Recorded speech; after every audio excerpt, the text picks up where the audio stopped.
kinini cya FDLR cyangwa se cy'abarwanyi ba FDLR, ngo icyo gice kinini cya FDLR ngo giherereye mu bice biri mu maboko y'ababifashe ku ngufu. Ngayo nguko Patrick Muyaya, uyu mumaze kumumenyera, akaba ari minisitiri w'ububanyi n'amahanga cyangwa se umuvugizi w'igihugu cya Kongo. Akaba rero yongeye kuvuga amagambo ateye ubwoba ndetse byaje kugaragara ko ari n'amagambo yuje ubugome ndetse n'urwango rugiye rutandukanye, ariko nanone tukaba tumaze kumumenyera mu mvugo ze zanga u Rwanda. Ariko nanone si byo gusa, kubera ko noneho mu magambo ye yongeye kwerekana yuko u Rwanda ari ikibazo kuri Kongo, yongera kwerekana ko nta mpamvu n'imwe ihari y'ibiganiro byakunga cyangwa se byakongera kuzahura umubano w'u Rwanda na Kongo. Mu magambo ye ngira ngo muramwiyumviye, ndaza kubashyiriramo ikiganiro cyose yavuze gisobanuye no mu Kinyarwanda kugira ngo muze kumva ibyo yavugiye kuri televiziyo y'igihugu cya Kongo. Hanyuma nanone akaza gukoresha ayo magambo ayandika ku rukuta rwe rwa X rwahoze ari Twitter. Ibyo byaje gushimangira ku basesenguzi baje kubishimangira ko ibyo yavuze yabikuye ku mutima kandi ari ibintu byavuye mu kanwa ke bwite. Nyuma kandi mu yandi makuru ndaje nkubwira ukuntu bimeze kuri point zero. Nyuma kandi ituri bikaba bitameze neza nyuma yuko Ramaphosa cyangwa se perezida wa South Africa yongeye kwikoma ingabo za AFC M23 azishinja ko zarashe ituri ndetse na point zero mu biganiro byari biri kubera ku munsi w'ejo Addis Abeba. Nyuma kandi akaba yongeye kwikoma ko AFC M23 ngo ubu mu iki gitondo izindutse nanone irasa ituri ndetse intambara ngo ikaba ikomeje mu bice nka Poison ndetse n'ahandi. Nyuma kandi ku munsi w'ejo murabizi yuko aribwo perezida Evariste Ndayishimiye ka perezida w'igihugu cy'u Burundi yarahiriye kuyobora umuryango wa AU cyangwa se African Union, uwo kandi akaba ari umwanya agiyeho ku munsi w'ejo. Kandi mu yandi makuru kandi ndagumya nkubwira yuko ubwo perezida Burundi yarari mu icyo gikorwa nyine cyo kurahira, mu byo yarahiriye harimo murabizi ko ngo harimo kuba yahagarika ino ntambara iri kubera mu burasirazuba bwa Kongo, cyane cyane mu bice nka Goma, Bukavu ndetse n'ahandi M23 yafashe. Ibyo kandi bikaza bivuga yuko ngo yarahiriye kuba yahagarika iyi ntambara yose. Mu magambo ya Patrick Muyaya ngira ngo mwumvishije mu magambo ye ko yigarukiye kuri FDLR avuga yuko u Rwanda rwakabaye rusaba ko ruhagarika cyangwa se rurasirwa FDLR, cyane cyane ko mu bice M23 irimo harimo ari naho FDLR iri, bityo rero ko bakabaye birasira FDLR bakayikuramo, dore ko ngo ari nabo bagenzura ibyo bice byinshi cyane iyo FDLR iherereyemo.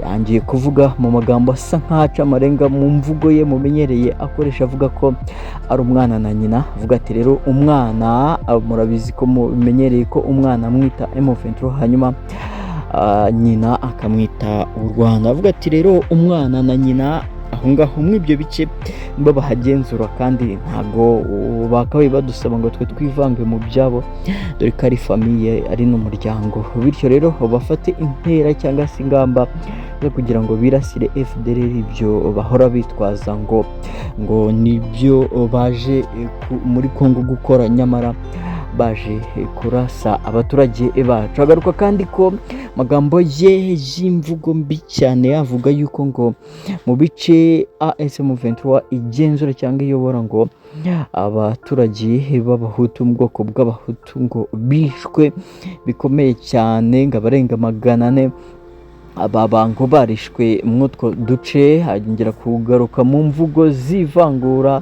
moko rwose, wumva ari imvugo mbi cyane avuga ko ngo mw'ibyo bice M23 ngo yaba yararashe cyangwa se yarishe ubwoko bw'abahutu. Nyuma kandi cyo gusaba kunze ibyo dukora kandi subscribe, hanyuma ufungura inzogera kugira ngo tujye tubana umunsi ku wundi n'amakuru menshi tuzajya tugumya kuguhera ku gihe kandi yizewe. Iyi ni Munara TV, naho wowe wakoze subscribe uri umuntu w'umugabo, umuntu w'agaciro, mpora mbigushimira. Ni wowe tubana nawe, ni nawe dukorera. Reka hanyuma ukande like, hanyuma na sharing ino video kugira ngo igere ku bantu benshi, ntawamenya ishobora gufasha mugenzi we cyangwa agafasha n'undi muntu, rwego rwo kugira ngo turengereye bamwe muri bagenzi bacu bari guhohoterwa. Nyuma kandi mu yandi makuru ndaje nkubwire ku makuru ari kwemeza yuko ngo Perezida Evariste Ndayishimiye yaba ataragaruka akiri muri Addis Abeba ngo akenjoyinga. Ariko kugira ngo tuze kubiva imuzi n'imuzingo neza, reka manze nkusigiremo ino nkuru yose, nkubwire ukuntu bimeze ibyo Patrick Muyaya ijambo ryose yavuze kuri televiziyo n'ibyanditse kuri X cyangwa se kuri Twitter ku mbuga nkoranyambaga ze. Hanyuma numara kubyumva neza ndaje mu kanya ngaruke tubive imuzi n'imuzingo byose, nkubwire n'andi makuru n'ibya Perezida w'u Burundi Ndayishimiye Evariste, nabyo turaza kubigarukaho mu kanya. Nujye kure, wowe nimba uri mushya ukande subscribe, hanyuma ufungure inzogera ujye ubana natwe umunsi ku wundi. Reka ngaruke mu masegonda make. Pour ne pas dire l'essentiel des résidus des FDLR se trouve dans les parties du pays sous occupation. Et d'ailleurs, moi j'ai envie de vous dire que le Rwanda ne devrait même plus revenir sur la question des FDLR comme prétexte, parce qu'ils sont censés régler les problèmes parce qu'ils sont dans la partie du pays qu'ils occupent. Parce que nous, on devait traiter la menace, mais les Rwandais devraient partir pour nous permettre de traiter la menace.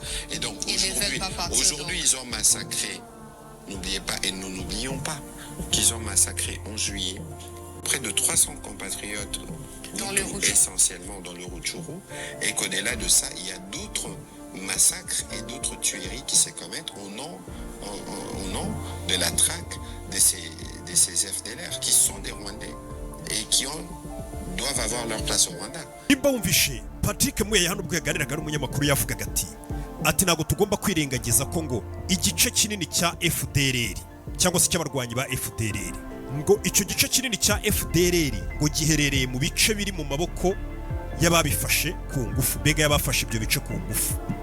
Andi magambo Patrick Muyaya hano yakomezaga agaragaza ngo iyo FDLR badusaba ngo dukureho cyangwa se ngo turimbure twebwe nka Kongo, ngo iyo FDLR ngo iri mu gice kinini cyo, ngo igice kinini cya FDLR ngo kiri mu bice byafashwe na M23 nk'uko abivuga yitashyiramo n'u Rwanda, ngo niho muri bira bice byose byafashwe na M23 ngo niho FDLR ngo igice kinini cyayo cyose kiri.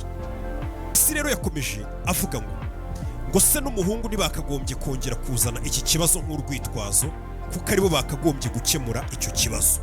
Mbega avuga ngo ubwo yavuze ngo se n'umuhungu ugira ngo mumaze kubimenyera, avuga ko se ngo ari u Rwanda, umuhungu akaba M23. Rero ngo igihugu cy'u Rwanda na M23 ngo ntago bakongeye kuvuga kuri icyo kibazo ngo cya FDLR ngo bagishyire kuri Kongo, ngo kuko ngo nibo bakagombye gukemura icyo kibazo cya FDLR, ngo kuko ngo FDLR iri mu bice n'ubundi ngo bikontororwa ngo na M23 n'u Rwanda, ngo kandi ntago nyine abasirikare ba Kongo cyangwa se guverinoma ya Kongo yemerewe kwinjira muri ibyo bice ngo bari igiye guhagarika FDLR. Mu yandi magambo neza, nimba wumvishe ino mvugo akoresheje Patrick Muyaya, ni nko kugaragaza yuko bo nta bubasha bafite muri kano kanya bwo kuba barimbura FDLR, kuko ngo ibyo byagakozwe ngo n'u Rwanda na M23 kuko ngo iri hariya. Ibi ngibi nanone bikamera neza nk'ibita binamera nk'aho bivuguruza ya masezerano yasinyiye Washington. Mu masezerano ya Washington twabonye nk'uko byavugiwe n'ubundi ejo bundi mu nama, nk'uko twabibonaga bavugaga ko ngo igihugu cya Kongo gifite mu nshingano nk'uko cyabisinyiye kurimbura kigakuraho FDLR burundu, noneho n'u Rwanda narwo nyuma rukahita ngo rukuraho ingamba z'ubwirinzi. Mu masezerano ya Washington nubwo bivuga ngo leta ya Kongo nigomba kurimbura FDLR, urumva yuko noneho ubuyobozi bwa Kongo bwo burabihakana ati ntago twarimbura FDLR kuko FDLR iri mu bice ngo bikontororwa ngo n'u Rwanda na Kongo, nako n'u Rwanda na M23. Kubw'iyo mpamvu nibo bakagombye kurimbura iyo FDLR ngo ntibongere kubigira urwitwazo. Yanakomeje avuga ngo ntago twakwibagirwa ko mu kwezi kwa Nyakanga bishe hafi abaturage b'Abanyekongo bagenzi bacu bagera kuri 300, ngo kandi abo benshi bapfuye ngo bakomokaga mu bwoko bw'Abahutu. Uyu ni Patrick Muyaya. Ngira ngo ibi ngibi mwagiye mubyumva mu minsi yashize agenda bigarukaho. byarasakuje cyane iminsi yashize twabikoze ibiganiro aho Patrick Muya yari ameze muri kugaragaza ko ngo abo mu bwoko bw'abahutu ngo bari gukorerwa jenoside n'ubundi muri Kongo, aho yavugaga ngo ntidushobora kwibagirwa ko mu kwezi kwa Nyakanga ngo bishe hafi abaturage bagenzi bacu bagera muri 300 ngo abenshi muri bo kandi bakaba barakomokaga mu muryango w'abahutu.